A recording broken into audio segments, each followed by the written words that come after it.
Okay, Assalamualaikum. For this video, we will look into a next subtopic of a selection control structure, which is on a nested if statement. Previously, we have looked into a one-way if and as well as a two-way if. Okay, one-way if is where when you have only one conditions. Two-way if is more like when you have conditions when it is a true and another condition when it is false statement. Okay. So here another one is nested if statement. This is for when you have more options, more conditions to consider in your problems. Okay. So if you look into here, the then and else block of an if statement can contain any valid statement.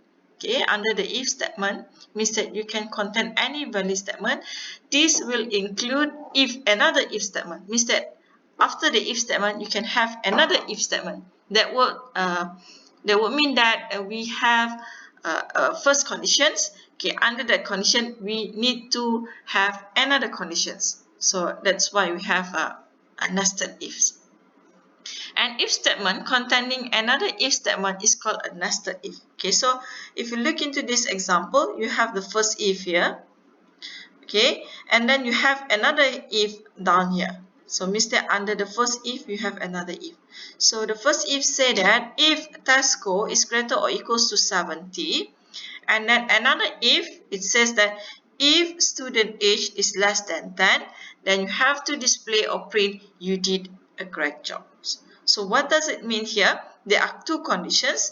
Your test score must be greater or equals to 70, and then your age, the student age, must be less than 10. Only then you can display you did a great job. Okay, so if the student age is greater than 10 or more, then what will be the output will be you did pass. Okay, so the conditions here, the else part for the first else here is for the inner if. Okay, means that the first else statement is for the inner if, which is about age. So the first if will print you did pass. That one is when the condition is age greater than 10 and the score is 70. So the two conditions, yeah. So I simplify. When the score is greater or equals to 70 and your age is less than 10, so you can print you did a great job. Okay. If your score is greater than 70, just like the previous one, but your age is greater than 10, then you need to print the else part, which is you did pass. Okay. So what about the second else down here?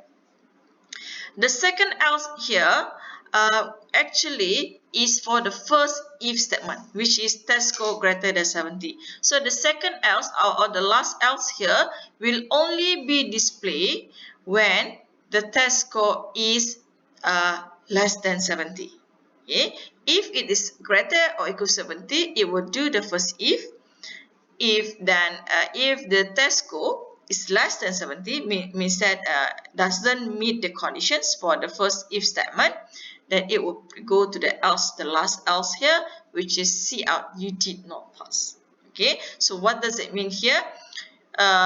You will only pass when your test score is equals or greater than 70, else you will not pass, you did not pass. So that is what it means by this if statement. Okay, so under the first if, you have another if. That is what we call as nested if statement. Okay, so the most important here when you want to construct or you want to read the if statement is the indentations. Okay, the first if is on the start from the right, okay, from of your editor, and the second if need to be indent a bit little. Okay, indent it a bit so that we can see that the second if actually is under the first if, the first conditions. Okay, so the indentations of the selection statement is important here.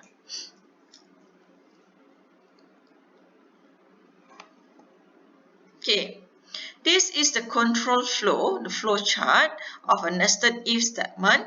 Okay, the first if here is represented using a diamond. Test score greater than or equals to 70. If it is false, what happens if the first if is false? Then you print you did not pass. If it is correct, if it's true, then you have to go through another if statement, which is student age greater than 10. So you see here, when it is true, another if statement. So another diamond here. So the diamond here indicate another if statement. Okay. So if it is true, then you did a great job. If the second one is false, see out you did not pass. Okay. So the second one is the inner part of the if statement. Okay, so you see that from the one if you have another if statement. So this is what you call, you can see they have inner if. This is what we call as nested if statement. Okay, this is how you write a coding for the if statement. Okay, so writing a proper if control.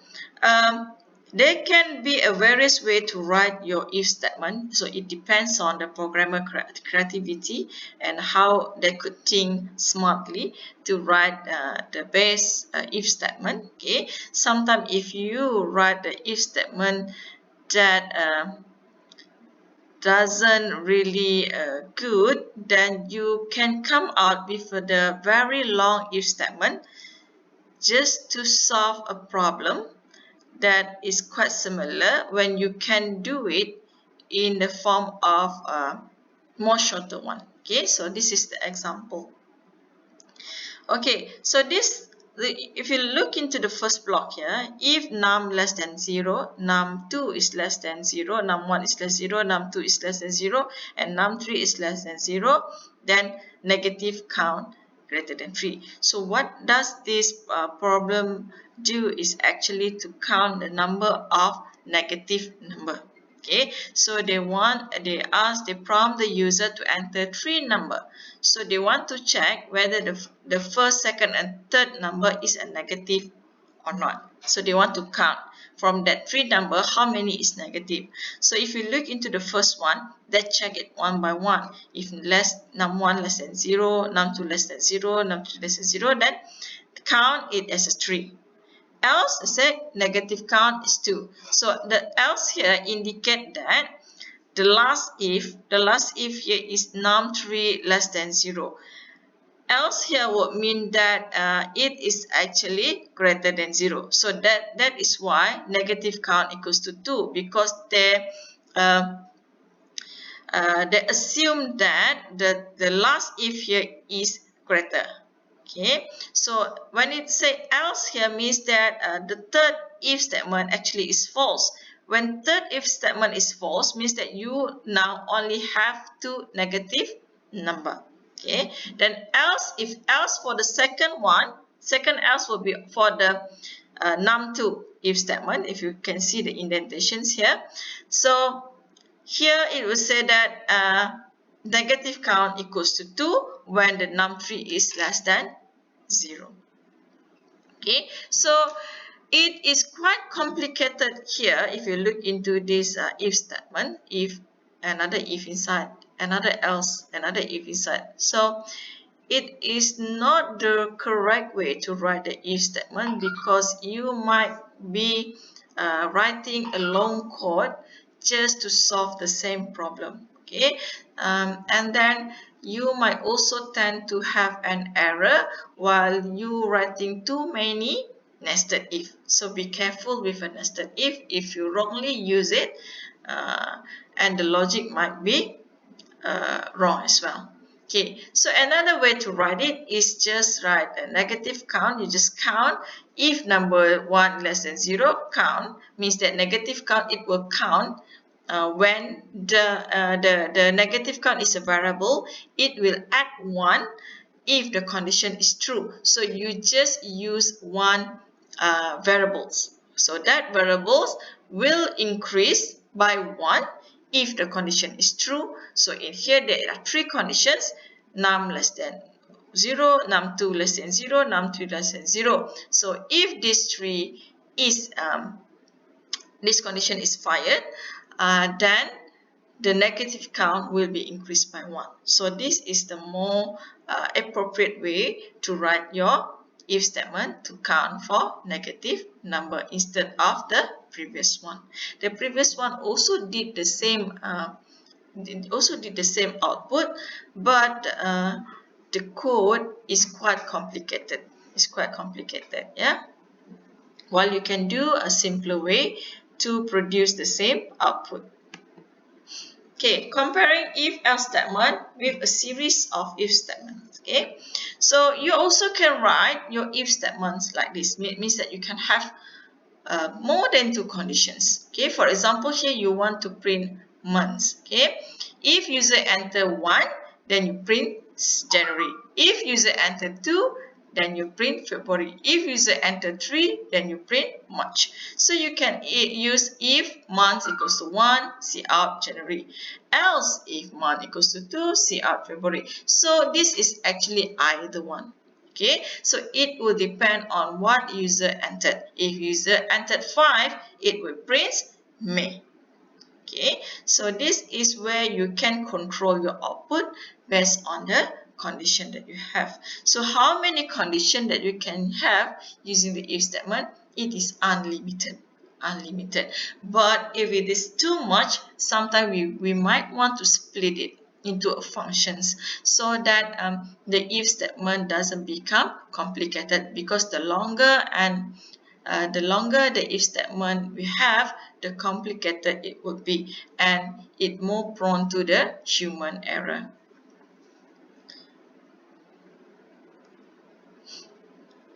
Okay, so this is another way to write it. Okay, you can also write it without else as well. Okay, so it will also do the same thing. It will also check for whether which condition is true. The if else and if control. Okay, so let's say you are given these kinds of table. Okay, you have test score and grade. You are needed to print a grade based on the test score. Okay, for example, the test score is in a range 90, and the score is less than 90. The score is between 80 and 90. The score is between 70 and 80. So how are you going to write the if statement? Okay, how to do it? So you have to do is if statement. So the test score will be the conditions, the grade will be the output. Okay, so if score is greater or equals to 90, see out your grade is A. Else, if score is greater or equals to 80, then see out your grade is B. Else, if score is greater or equals to 70, see out your grade is C. Okay, what would you think about this code?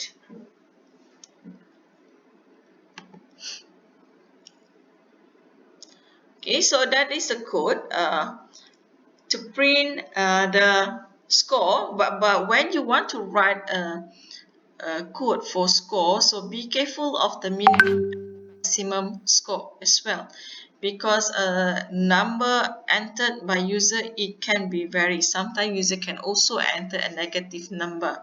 Okay, sometimes a user also can enter 1000, which is not a valid score. So be careful with the range of score when you write your code. So make sure that the code or the condition that you write will cover all that cases. Okay. Okay, this is a matching else. So are A and B different? Okay, so in order to know whether A and B are different or not, that we need to evaluate this if statement. Okay, for A, it will say here if X is less than Y. Okay, so another statement say that if X is less than Z. So there are two conditions before you can print hello. Okay, before you can print hello, there are two conditions you need to make. Means that the first condition is X less than Y, and second condition is X is less than Z. If both is true, only then hello will be printed. Okay. Okay. Else, so this else is under the first if. Okay, if you look into the indentations, it's under the first if. So it will not print goodbye if the x less than y is true. So it will only print goodbye when x is greater than y. Okay. For B, there are two conditions as well in order to print hello. So if x less than y and if x is less than z. Okay, but the C out here on the second one is the else is actually for the second if. Okay, so it will check for the first conditions and then check for the second conditions. If the second condition is false, then it will print out goodbye. Okay, so compared to the first one, it will print goodbye when they check the first conditions. Okay, so that is the difference. But both of A and B word mean can be combined. Okay, so if x is less than y, if x is less than z, you see out hello, else see out goodbye. The same thing. Yeah, the same thing. Because in order to print, the first one will print goodbye when the first condition is not met. Okay, the second one, the B code for B, will only print goodbye when the second condition is not met. Yeah, so you can combine it, become like A and B on the right side here.